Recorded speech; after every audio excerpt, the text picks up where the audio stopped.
凯米台风袭台，今天除金门以外，全台都放台风假。今晚至明天清晨，风雨最剧烈，许多民众关心明天是否再停班停课一天。中央气象署公布最新风雨预测，25日凌晨至清晨6点，风力除了嘉义市及南投县以外，本岛及离岛全达停班课标准。雨量预测部分，嘉义市及南投县也达停班课标准，因此全台达标。不过，是否放台风假，仍由各县市政府决定。气象署持续针对今年第3号台风凯米发布海上、陆上台风警报。根据今天下午2点的中心位置，它已经来到了宜兰东南方大概110公里左右的海面上，暴风圈广达250公里，已经涵盖了大部分的台湾。而我们预计这个台风呢，未来会持续的朝西北西的方向逐渐接近陆地，会稍微有一些摆荡的现象。随后在今天晚上一直到明天清晨，通过台湾北部陆地之后，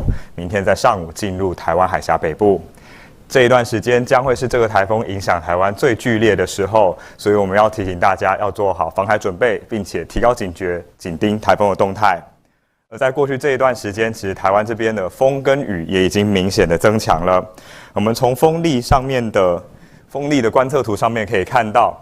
黄色跟橘色部分分别都是代表阵风9级到10级以上的区域哦。除了台风正逐渐在靠近的东半部地区以外，比较明显的是在西边的海岸线、沿海的乡镇呢，还有包括了在澎湖、恒春半岛以及兰屿，其实多处的阵风都已经超过了10级，甚至有来到11级的状况。而我们目前在平地的自动站，最大的阵风是在旭海，已经有来到12级的状况。那当然有一些山区可能因为比较空旷的关系，阵风的数量又更高一些。而在人工站的部分的话，我们在兰屿的人工站也已经测到了13级的阵风。那风力呢，在未来会逐步的增强。随着台风的靠近，我们预计到了今天傍晚，整个中心逐渐在接近宜兰跟花莲陆地的时候，不排除可能会有15级的阵风出现啊。而其他的沿海的空旷地方，也不排除有10到12级的阵风。内陆地区也会有8到10级的阵风。阵风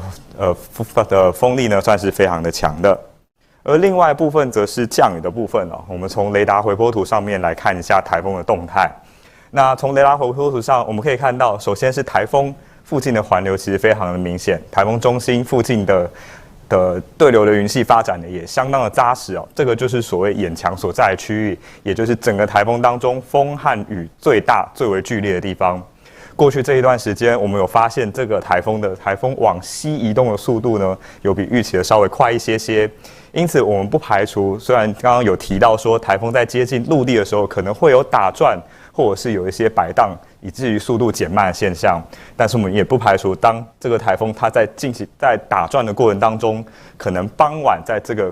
中心附近的比较强的风雨的区域，可能就会已经影响到宜兰跟花莲地区。因此，我们要提醒宜兰和花莲的民众，从今天傍晚开始就要留意台风核心比较强的风雨所造成的影响。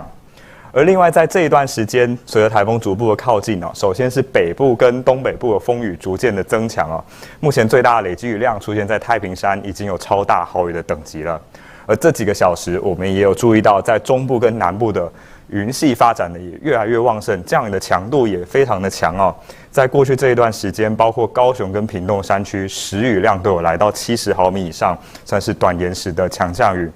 我们预计这样子的降雨，随着台风靠近，今天晚上到明天清晨会越来越强，越来越剧烈啊。所以从在未来这一段时间的定量降水的预报图上面，我们可以看到，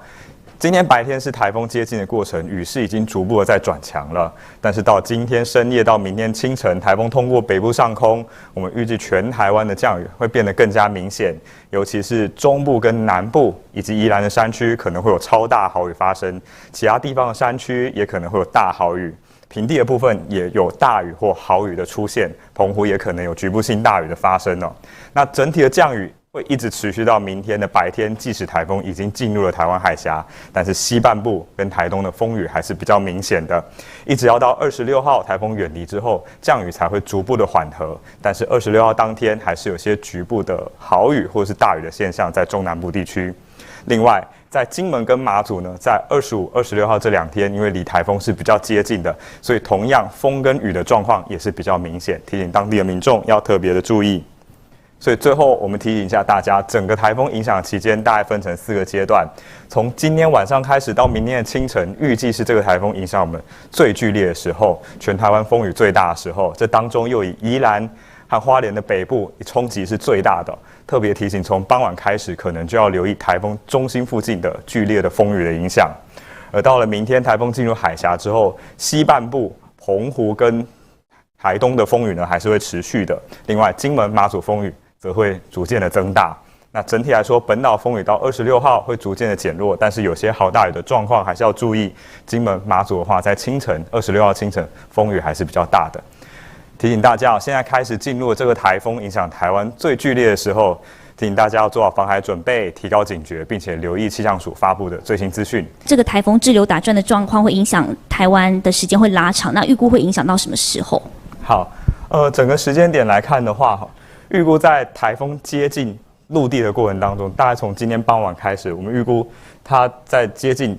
的过程，今天傍晚到今天深夜可能会开始有稍微放慢打转，甚至就是有一些南北摆荡的现象。那整个过程的话，大概到深夜的时候就有机会从台湾这边登陆，然后在